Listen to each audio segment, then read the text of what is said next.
Hello mga ka-Bake and Roll! Welcome po muli sa ating YouTube channel.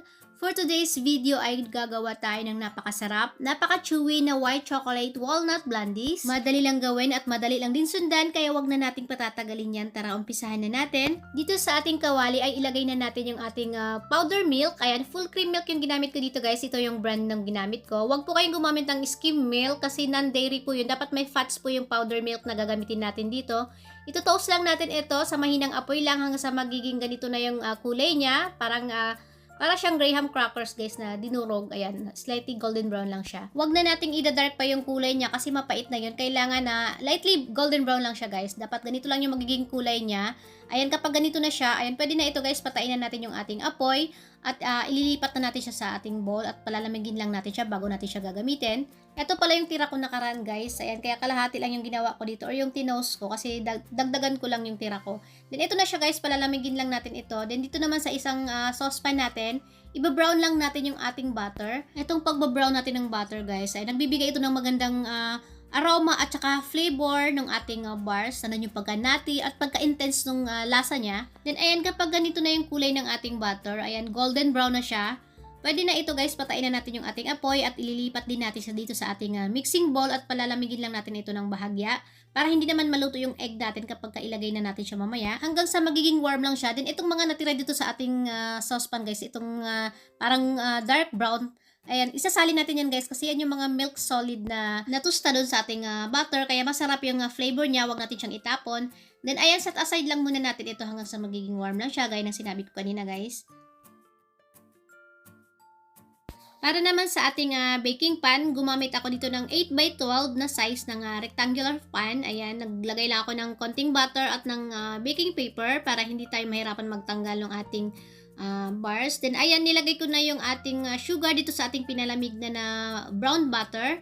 I-mix lang natin ito ng mga 1 minute hanggang sa mag-combine lang silang dalawa. Then, tsaka natin ilagay yung ating egg. Dito guys, nagkamali ako ng size ng egg na ginamit dito. Dapat kasi large size yung gagamitin natin dito sa recipe na ito. Pero yung ginamit ko dito sa video ay medium size.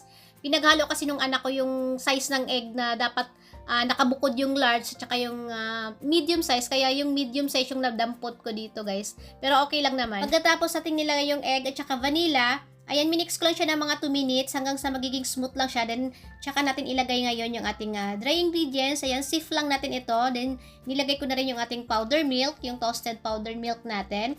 Then, sunod na natin ilagay yung ating salt at saka yung ating baking powder. Medyo heavy itong mixture natin or mabigat siya guys. So, kailangan natin maglagay ng konting baking powder para umalsa lang siya ng konti. Kailangan din pala natin dito ng nuts. Ayan, gumamit ako dito ng walnuts. At saka may natira kasi akong pecans kaya inubos ko na rin, nilagay ko na rin dito. At saka yung white chocolate din. Kahit anong brand pwede naman guys. Then kumuha lang ako dito ng konting dry ingredients or yung flour natin para kapag ka-i-bake natin siya guys, hindi siya lulubog papuntang ilalim ng ating baking pan. Then ayun, i-mix lang natin ito hanggang sa magiging mag-form na siya ng dough.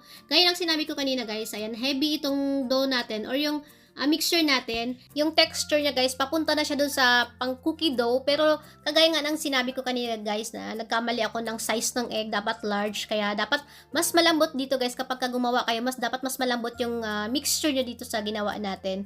At saka yung flour dito guys, nahirapan ako dito sa Germany kasi ang daming klase ng flour nila. Itong ginamit ko ngayon, bagong brand naman ito, kaya hindi ko alam kung dahil din siguro dito kaya ganito yung naging texture ng ating bars. Pero okay lang naman guys, wala namang problema.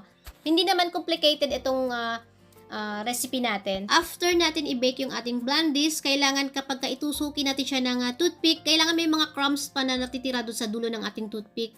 Ibig sabihin, hindi natin siya na-overbake kasi kung wala nang natira guys or wala nang sumasabit doon sa toothpick, ibig sabihin dry na yon at na-overbake natin siya. Then pinalamig ko lang pala ito guys. Then after natin siyang palamigin, ayan, balutin natin siya ng cling wrap or ng plastic wrap, then ilagay natin siya sa chiller. Ito pala guys, nilagay ko muna siya sa freezer para mabilis yung video natin. Nilagay ko siya ng 2 hours sa freezer. Pero okay din naman overnight sa chiller. Gaya dun sa mga unang bars na ginawa natin, nilalagay natin siya sa chiller para unang-una malinis yung pag-cut natin at saka mas lalong nagiging chewy kapag i-chill muna natin yung ating bars. Ito sa akin kasi nagmamadali tayo kaya sa freezer ko siya nilagay ng 2 hours. Kaya ayan, nakikita nyo guys, medyo matigas nga siya. Ayan, pero okay lang naman yan kasi kapag kakainin naman natin siya, dapat ibalik na natin siya sa room temperature lang para hindi siya matigas or yung sakto yung magiging texture niya. Medyo matigas nga lang siya ikat kapag galing siya sa freezer. Kagaya ito sa akin, after 2 hours galing sa freezer, kinat ko kaagad siya ng diretso. So matigas siya guys. So mas maganda kung sa chiller lang natin siya ilagay para hindi ganun katigas yung pag-cut natin sa kanya. Ito kasi nagmamadali tayo. Malalaman yung chewy yung inyong bars kapag ayan, ipipress nyo siya. Hindi siya naduduro guys. Kumbaga, nagiging buo siya or nagdidikit-dikit siya. Ibig sabihin, ayan, chewy yung ating bars. Pero ito nga guys, di ba kanina medyo tuyo yung ating yung mixture natin ng ating bars.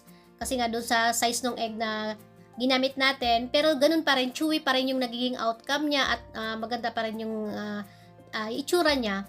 Yung pinagkaiba lang, yung ibabaw niya mas crispy nga lang siya dahil nga doon medyo kulang ng egg yung natin, yung mixture natin kanina, kaya mas crispy yung ibabaw nito. Pero yung inside niya, yung sa loob niya guys, ayan, chewy pa rin. At syempre yung lasa, wala namang pinagkaiba, ganun pa rin, syempre masarap pa rin, napaka malinamnam niya. At sobrang bango niya guys, nandun yung amoy ng toasted na powder milk na nilagay natin at saka yung brown butter. Hindi rin po siya makatamisan, medyo may nakalalasahan nga akong konting alat. Siguro dahil doon sa powder milk na tinoast natin or doon sa butter. Then ito naman yung packaging natin, napaka-cute niya guys. Ito doon yung ginamit natin doon sa brownie bites natin at saka yung caramel bars natin. Ayan, ilalagay ko rin yung link nito sa description box at saka yung sticker naman marami nang nabibili ngayon sa Orange App tsaka sa Black App. Pwede nyo siyang ibenta ng naka-individual pack or pwede nyo siyang ilagay sa mga box. Ayan, marami ding nabibiling box sa online ngayon. Ayan, nakikita nyo ba yung top or yung ibabaw ng ating blondies? Ayan, nandun pa rin yung pagka-flaky nung texture niya or yung exterior niya sa taas. Ayan, yun lang nga guys, ayan, medyo crunchy siya ng konti, pero gusto ko rin yun guys, yung crunchy yung ibabaw niya, or yung labas niya, then chewy naman yung loob, pero napaka-konti lang naman nung difference niya guys. Basta kapag gumawa kayo, gumamit na lang kayo ng large size na egg, kasi dapat medyo malambot doon sa ginawa ko guys na yung texture ng ating, or yung mixture natin, dapat medyo malambot doon. Hindi ko rin kasi alam kung dahil doon sa flour na ginamit ko, kasi bagong brand kasi yung binili ko kahapon. So, hindi ko pa siya masyadong kilala. Gaya ng sinabi ko sa mga video natin, hindi tayo pare-pareho ng flour na ginagamit. Kaya, iti-take note nyo yun guys kung may sinasabi ako na dapat nyong tandaan. Ayan, sundin nyo lang yun guys. Pero itong recipe na ito, hindi naman ito masyadong komplikadong gawin.